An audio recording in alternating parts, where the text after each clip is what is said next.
जोरदार तालियों से इनकी हौसला अफजाई कर स्टेज पर जाए। मदरसा शुक्रिया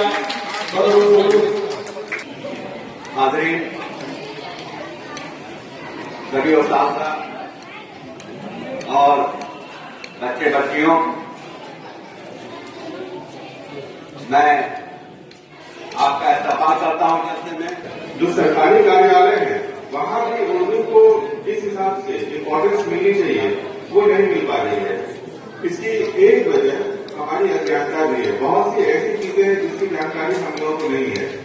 उर्दू जानने वाले जो भी मुअज़्ज़िन हैं उनको ये भी नहीं पता है कि वो उर्दू में अपना आवेदन किसी भी कार्यालय में जमा कर सकता है।